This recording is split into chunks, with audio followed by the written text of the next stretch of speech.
Welcome to another special edition of The Learning Journey as we look back at more of the best moments from Season 1. I'm Wayne Heinsohn, your host, a little croaky for this episode, so I do hope you can show me just a little bit of grace. Now, one important skill that many guests mentioned during this season was resilience. That's the ability to face and adapt to challenges and ultimately to overcome them. Sometimes resilience is required as the result of working in an unfamiliar environment, while for others, it was simply handling disappointment. However, for Bastiaan de Waal, Regional Director in Africa, his resilience was tested when he first came into MAF with no aviation experience. I think you need to have a sort of an affiliation with the aviation industry, or you need to have a passion for it. And I always had it, but I don't have a pilot license. But when I was flying with an aircraft or so, then I was always quite amazed. I think, whoa, how is it ever possible? These machines go into the air within a minute, and just the whole high standards in the aviation industry. I thought it was always interesting. But yes, it never occurred to me that I could work in the aviation industry. But I think if you're open for it and you just set your priorities, I think people can learn and pick up skills. And I had a very good team in Madagascar at that time, from an operations manager, from a chief engineer, who gave me the opportunity to learn and to explain the background behind the aviation and the background of the systems. Because in the beginning, I was shocked when they sent, I think, an email with the link to 12 manuals or so. I thought, how can I ever be on top of this? It's close to impossible. But you learn it step by step. And I started just Googling in the beginning, okay, how is this turbine engine of a caravan really working? So I think if you have passion and you're eager to learn, I think everyone can pick it up, whatever background you have. Hey, Bastiaan, I love what you said in terms of being open to it, because I think if your approach is that I do want to grow, I do want to develop personally and professionally, and you remain open to learning, then actually everything around you becomes a lesson almost. Absolutely. And it's just such a unique organization because you have a very high standard in aviation. And at the same time, we are working missions to people in remote areas all over the world. So I think that combination, that was for me the real trigger, that I thought, okay, our objective and our strategy is to reach the people in remote areas. So I thought that's a perfect combination. And then being an interdenominational organization, that people from all sorts of backgrounds, from all sorts of churches worldwide were connecting in this organization, I thought, okay, this is ideal for me. Yeah. Now, this might be a hard question for you to answer, and I do apologize in advance. But if I was to say, Bastiaan, give me 3 top skills across 15 years with the organization that you have learnt that you think could probably, wherever someone is working, whether it's in program, whether it's in a support office, whether it's remote, whatever it might be, 3 skills from your experience that translate no matter the occupation or location. Is that a question you could answer? Yeah, I think so. I think the most important one is, I think you will call in English, emotional resourcefulness. It's just what I just said. We work with all people from different backgrounds and different corners of the world. And there is a lot of email conversation or online conversations. And you miss a lot of in those conversations when you sit next to each other in a room. Sometimes people with the background, people come from Canada or from the Netherlands, where I've come from, or New Zealand, or where we look like each other, but we do have different backgrounds and we do have different approaches, right? And then also, of course, in countries. I mean, you need to, I think, really be a people person, listen to people and love people. And I have learned over my years to be patient. Everyone thinks that they are a bit patient, but when you really get challenged, and you sometimes, when I was country director, you need to sit 2.5 hours in an office because a government official doesn't want to talk with you, but it's just a power play because it's deliberately that they put you 2.5 hours down into a seat. You learn patience. So I think the first one is, I think, emotional resourcefulness. I think if you can understand the feeling of someone else, although we are one organization and we in every country we do the same, we fly aircraft and we go to remote areas. Every country is completely different. It's helpful if you can listen to people. So maybe listening is the other one. Yeah. If you don't really hear what people say, how can you resource them or how can you equip them to do their job well? And people judge very quickly. I mean, was my nature as well. You very often went, so I think, okay, he is just asking for something that's nice to have, but it's not that high priority. But you're often not listening then, because if you really listen to the person and think, oh, all right, okay. And then I visited the country and then I saw, oh, whoa, now I understand why they are asking for this or that. So I think you need to listen very well. And then I think because we are in aviation industry, you need to have quality high. If you have a breakdown in the air, you start sweating. But also if you have a breakdown somewhere in the remote area where you need to overnight. Many wonderful stories from people like Bastiaan de Waal were shared throughout season 1 of The Learning Journey. If you want to listen to any of the episodes that you may have missed, just browse through the previous episodes in your podcast player.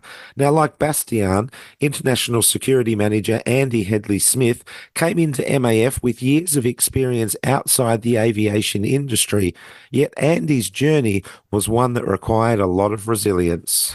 I did my 30 years in the police, left there and went to work for a private security company for a year. And about 9 months into that, I felt it might be time to leave. And I prayed a really dangerous prayer, I found out. And I said, Lord, if it's right for me to leave, can you tell me clearly yet subtly? Well, he obviously heard the clearly bit, but not the subtly bit, because I got made redundant. They'd had a business deal go wobbly on them and they didn't need so many senior people. And they said, we need to let you go. And I was let go. I was made redundant. And I was like, wow, I've never had that. In the police, you can't be made redundant. And suddenly I'm redundant. And I looked and thought, what do I do now? And I thought, okay, I'm going to reach out to MAF UK. I knew a guy who worked there. And I said to the guy, MAF UK, if you need any security consultancy, if MAF needs anything security consultancy, then I'm available. He said, well, speak to a guy called Jeff Hillier at Ashford. So I phoned up Jeff and said, hi, my name's Andy. And he said, interesting. Yeah, we're just thinking about hiring a security manager. Come and have a chat. And I went and met Jeff and it was amazing. And I was like, yeah, that's fantastic. I actually turned down some other jobs and waited for the MAF job to come up. And what's interesting is I look back on my 37 years or whatever it is I've been in work, I can see how things that I did in 1996 I'm doing today for MAF. And so it's a journey for me. And that's why we chuckle when this is called the learning journey, because it has been a journey.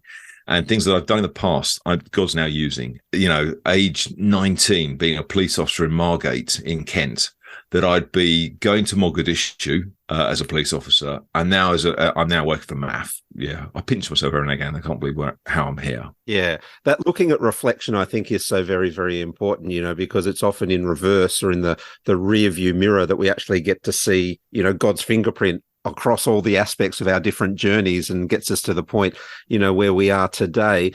So I wonder, Andy, if we can just rewind a little bit and talk about that time in the police force. I want to know what you learnt about people, because it's a kind of role where it's very people-centric. You know, you're serving the community, and obviously that leads into MAF as an organisation and what we do. But what did you learn about people during your time in the police force? Oh, goodness. The unpredictability and the huge variation in people. I did a number of jobs in the police. One of the things I did was a hostage negotiator. And so dealing with people in real crisis situations. And so people who are either attempting suicide or being kidnapped and or being held hostage. And one of the crucial things they taught us was to build a rapport with someone, to actually spend some time with them, to listen, have a chat with them, and then try and help them to move on. And so both the police and MAF, you know, our mission is to serve people. Yes, we love to put aircraft in the air, but we only put aircraft in the air to actually impact on people. And it's all about the people that's there. And so whether it's in policing where actually, yes, we're trying to uphold the law, but actually it's to try and make people's lives better. And you're dealing with people who've been through some really tough times. And there are some people that you deal with that you don't particularly like, but you've got to deal with them fairly, and you've got to deal with them with integrity. One day I'm dealing with a hardened criminal. I've arrested his dad in the past, and then I arrest the son.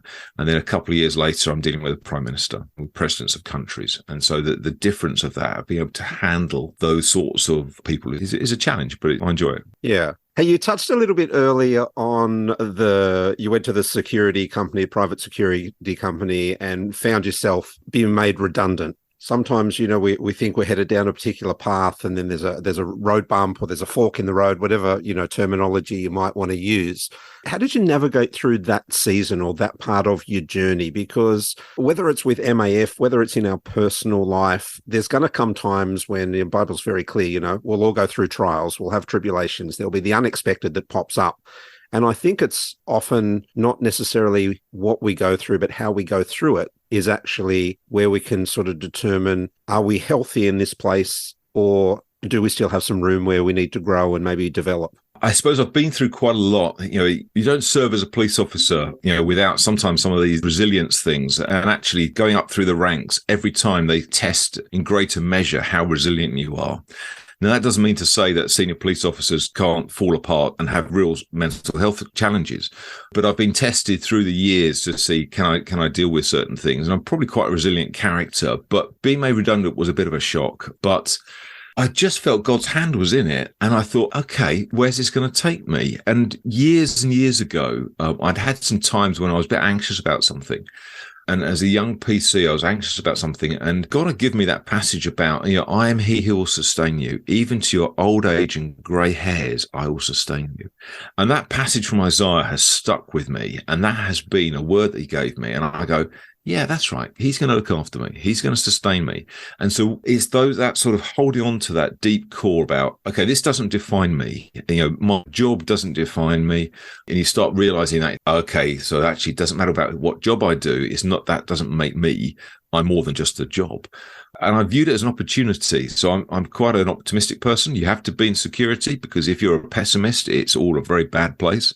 And so if I'm always looking for, okay, why is this taking me then? And I had the best summer that I've had for many years. I volunteered for a Christian youth festival and did like 4 or 5 weeks working with them, doing all sorts of stuff. We were doing a house extension at the time, so I ended up doing some building work. And so I kept myself busy with there. I applied for jobs. I got knocked back for some. I got offered others. But I just felt this is going to be okay. And when I heard there was a MAF job, it's like, yeah, I think this is where I'm going to be. Because I'd grown up. My mother had a book called The Savage, My Kinsman, which is the story by Elizabeth Elliot about how her dad, Jim Elliot, had died. And my mum had this book, and there's all sorts of pictures of people and MAF and stuff like that. And it was like, and so as a little kid, I'd seen these images of MAF. And then all these years later, and I'd been aware of MAF and seen MAF promotional stuff for years. And then the opportunity to actually, I could end up working for MAF. It's like, wow, this is amazing. And so, yeah, there is an element of holding on to those things that are deep within you. Your situations don't define you. And I've dealt with enough people in crisis to try and encourage people that whatever your situation is, it is only temporary, because actually things change. And holding on to those things, I found really important. Some great wisdom from Andy Hedley-Smith, and a fantastic insight into how to deal with adversity in a healthy way. Now, season 2 of The Learning Journey is just weeks away, with new guests sharing their MAF story. And if you've got one that you'd love to share during the next season of the podcast, we'd love to hear from you. You can email learning.development@mafin.org. Next up, we head to Madagascar to chat with Andry Rajaobelison, Logistics and Quality Manager, who shared his interrupted journey to becoming part of MAF. 2 years before I really started with MAF, a friend of mine was calling me like, oh, I'd like you to be part or a guest of English communication course that my friend did at that time. So I joined. And then he was suggesting that there's a English-speaking school that would be interested in me. So I just followed through. But in the end, it was my wife-to-be that was taken to that English-speaking school, and she still teaches there till today. I'm saying that because that's where the link with math started. One of the math international staff, one of the wives of the staff was a teacher or teaching at the school, and got to be friends with my wife-to-be, my girlfriend at that time. So my wife was telling me that there could be a job opportunity at math. So a few months later, I was called to come to Math Madagascar, math vehicle workshop. And I had a quick chat or quick interview with the garage manager at that time. But apparently, in the end, the garage manager was happy to take me, but the other guys decided I was not really the right person to work there because I did not have any car mechanic background, and he was right. A few months later, again, the same friend of my wife, whose husband was working at math, again informed us that math could have an opportunity for a job. So I came for an interview with the country director at that time was Jacob Adolf, bless him. He interviewed me. It was a very nice and quick chat we had, but since then, anyway, a quick decision from his side was made that I started working with math in April 2006 first as a flight follower. Those days, we used to have the HF radio to do the flight following. So it's like the pilots calling Mike for Fox, this is Kilo Delta, and then I go on with the GPS coordinates and so on. Happy times those were. At the same time, I was also working. Part of my job is also to help the ground manager. He liked working with me as much as I liked working with him. So we got on well, preparing the aircraft in the morning, passengers and the bags all weighed up, loaded. Once the plane is ready to take off, I run upstairs again to the hangar for flight following. And that took me quite a few months. A lot of learning curve because even talking on the HF radio with the pilot, it's not only about manipulating the press to talk, but it's about what does the pilot mean to tell me with these mumbling words and figures. But those are things like I had never been involved with aviation at all. And when I had traveled before and people at the airport is like checking my name and talking to someone over the phone and calling my name Alpha November Delta Romeo Yankee. At that time, I never knew that meant Andry. I mean, I had nothing about aviation background at all. But from then on was the challenge. And I would say, audacious enough to jump in and take the plunge and learn whatever it takes. How did you push through that learning curve? Because there is a lot of aviation jargon, a lot of acronyms and a lot of phrasing and things along those lines that is not very common, and it takes a lot to learn it. That is true. When you look back to where you started, often you go like, how did I get here? But the thing is, from my experiences, learning is all about the conviction from yourself that this is going to be good and useful. And that is what fuels me to do and to take the courage to go through it. When you really get into learning and everything is new, there is that danger of, you are focused on little things when the big picture also needs to be there. And sometimes I have to sit back and say, hang on, what is the main picture? What's the main point? Learning is never a regret. You may think it's not useful today, but I have seen something I learned that had nothing to do with my job becomes useful to help me with my, thinking and analyzing things. So yeah, I think that's me. I have not regretted any learning, and I always trust that learning something new will make me a better person. And many times when things I expected to happen disappointed me, I always believe it was not meant for me. God wants something different.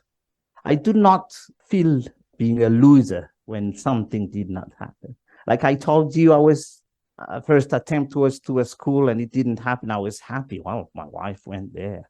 Working to the workshop, well, feeling disappointed because you thought, well, you could do a good job of it, but no, there's something meant for me that will not be taken away, and no one can stop that when God meant it for you. So that is also something. I think there are ups and downs through our life experiences, but I always believe that something I do not know will lead me to something, because it is God's hand that takes us all through all along.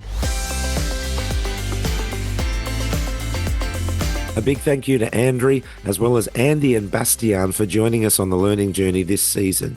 It's been so encouraging to hear how they each overcame obstacles in their own way, and they're now serving as part of the MAF family.